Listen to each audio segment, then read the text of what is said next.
Hey everybody, welcome back to the channel, and today I want to talk about a topic that has been lingering in the back of my mind for a while now, and it is the idea of pretty privilege in board games. This is the idea of games that maybe mechanically are weaker or not so great, but have beautiful aesthetics and art, and they're kind of well received and well rated solely because of how they look aesthetically. And now, this is not to kind of tell you how much you should value the art and aesthetics of a game, but I just kind of wanted to think about us as players. How do we value one versus the other, and how have our expectations as board game consumers changed over the last few decades of what our expectations are for the art, quality of a game? And now when I say the art and aesthetics of a game, that is a huge umbrella. There's a lot that goes into the table presence of a game, aside from just the art.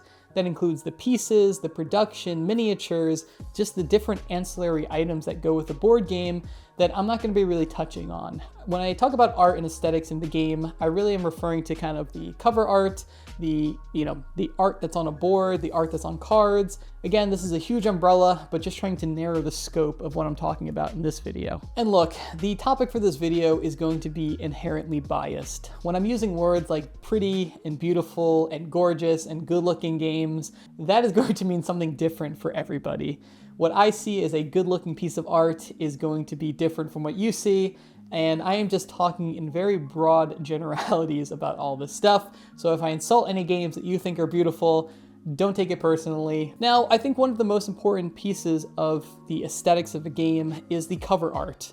You pull it off the shelf, this is going to be the first thing that you see, your first impression with the title and the art of the game. Now, a great example of this and the evolution of cover art over the last 20 years or so is Carcassonne. Carcassonne is a classic game at this point. It is widely regarded as kind of one of the best introductory board games. It has great tile placement. It kind of brought the word meeple into the board gaming world. It is a very influential and important game. And over the past 24 years of its release, it has had 3 different cover arts. And I think if we take a look at each of them, it kind of shows some interesting trends and maybe expectations that we have had as a board game community of how we look at art in games. Now, if we take a look at the original 2000 cover art, to me, this doesn't scream board game. This has more kind of 80s fantasy novel more than a board game cover. But I think that it actually subtly communicates a lot of good information about the game. If we take a look at the cover here, we have a knight, we have a highwayman, we have a farmer there, and we kind of have a monk and the city in the background. And this is kind of showing the different types of meeples that you're going to be placing in the game. It also shows the city, it shows a road leading to the city, and I think it really communicates a lot of good information.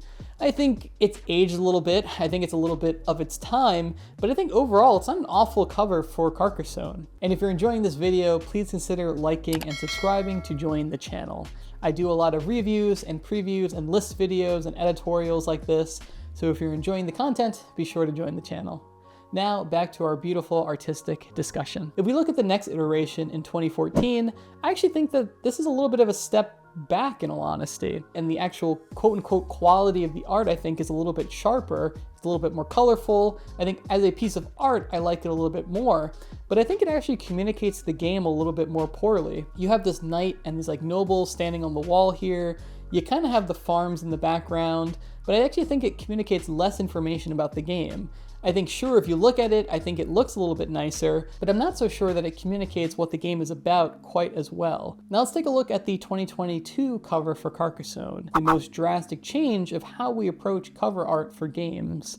I think at this point it's known that Carcassonne is an introductory board game. It is an easy recommendation for anyone looking to get into modern board games, and I think the cover really communicates that information very well. It's not at all trying to simulate a piece of French countryside art. It is very much in your face telling you this is a game with tiles and you're building out a landscape. I adore how well populated those tiles are. It kind of shows that each tile is its own biome, and I think it gets across the idea that Carcassonne is a very expansive game where you're putting down these different tiles and you're building out this huge landscape. But it also is very clear that this is a game. It's even being put onto a table. You can see there's a wooden table underneath that those tiles are going onto. And I think it's smart to approach a game that is meant for introductory folks into board games to put it this way. There's no ambiguity of what this is. It is a game. you're placing tiles, and you're building out a landscape. Clean cut, I like it. Now, I personally like this cover a little bit less because I'm not crazy about games that kind of express themselves so explicitly as board games on the cover. I don't really like the tile thing. It kind of reminds me of the King Domino cover art, which is fine, but I'm just not crazy about games that are so upfront that like these are covers for games. I like them to be a little bit more artistically driven. From a marketing standpoint, I'm sure it's very smart to do, right? These are games that are marketed more for folks who are newer to board games. It's not clear what this is. It communicates that very succinctly. And I think it's an interesting trend here where we went from a very kind of like 80s fantasy novel to what Carcassonne looks like now. I think is a great representation of how far things have evolved. And I don't think it's being lost that art today is more and more important to board game consumers. We're seeing a lot of games from the late 90s, early 2000s that mechanically are super strong, but maybe just artistically are not up to snuff of what people's expectations are.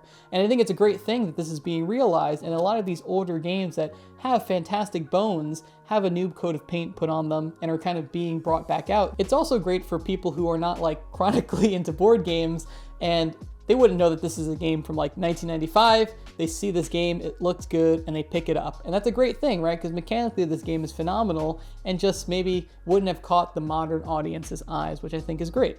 Another great example of this is Castles of Burgundy. For a long time, this was the poster child for a game that is super good mechanically, but the actual presentation and art is nothing to write home about. And very recently, we had a reprint of this where it got a total revamp, total reproduction, and kind of art upgrade. I would arguably say that this has swung too far in the other direction, and I think it's a little overproduced, and that is a conversation for a totally different video. Another example of what I think was traditionally considered an ugly game is Circus Flohcati. Very recently, 25th Century brought this adorable Korean version over with these like little guys having a good time at a circus that luckily replaced the quite frankly horrifying art that we had in the US available to us beforehand. But I think it goes to show you that there are a lot of games that maybe were overlooked or kind of ignored solely because aesthetically they don't look great. And I guess that's kind of my concern when we're talking about how much we value art in a game. How many games are we overlooking solely because they are not the most good-looking games? Maybe mechanically they're phenomenal. But who am I to tell you that you should value mechanics over art, right? Every person's going to make this evaluation differently, and it's going to depend on the art, the theme, everything. So many things come together with a board game that are going to determine how much you like it. And I don't think that there's anything necessarily wrong with us as consumers having higher standards for the art and quality of the game. I think the physical presence of a game is a huge aspect of board games and an important one. I guess my concern comes from when people talk about games and how good they are, how much of that is purely being put on the aesthetics alone versus the mechanics maybe not being fully realized. And I think that when you're evaluating a game for yourself, it's important to be cognizant of mechanically what is there versus just the art. I am not at all immune to falling in love with the art and production of a game. A great example of that is this game called Don't Go In There that I have. It's a really simple push your luck set collection game, but this kind of haunted house dice tower that it becomes, the art on the cards, the little cute ghost that it has, this overall production is enough for me to kind of overlook the weaker mechanical side. It's also a very quick game, which is another aspect of this whole conversation that I'm not going to get into, but there are examples of games that kind of marry the aesthetics and look with the mechanics and gameplay perfectly.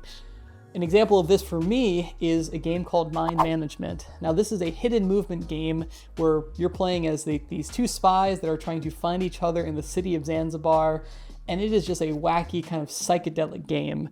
The art can be really hit or miss for people, but for me, it just marries this kind of like psychic spy theme with the hidden movement mechanics in a way that is just perfect. It also helps that this was adapted from a graphic novel that had a lot of art to go off of, but I think this is a great example of unique art that marries the mechanics just perfectly. The way you evaluate a board game is complex. There's art, there is complexity, there is mechanics, there's the length of play. A lot goes into evaluating a game.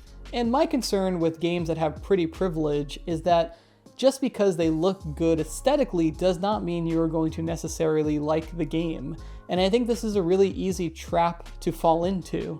Of course, how every person evaluates a game with mechanic versus art is going to be different, but no matter what, there still has to be mechanics to the game. At the end of the day, it is something you are playing, there are rules associated with it, and if you don't like the gameplay enough, no amount of pretty art, I think, is going to carry a game. Just keep in mind to always think about the mechanics. Are you going to like the actual process of playing this game, right? Unless you're gonna like hang it on your wall or something and just stare at it. I never think that aesthetics alone are enough to own a game. But look, I am by no means trying to make a judgment of how much you should value one over the other. I have my own biases, and I have fallen into traps of buying games on aesthetics alone and not necessarily liking the gameplay. And I think just being careful not to overinflate the value of the art of a game, whatever that means to you personally. So I'd like to thank you guys for watching this video. I know this is probably a little bit rambly, a little bit of an editorial, but this is just something I see and hear online pretty often of how pretty a game looks while mechanically it might be a little bit weaker, and just being cautious of when we hear that, and just trying to be critical of how much you think you're going to like a game mechanically versus just by art alone.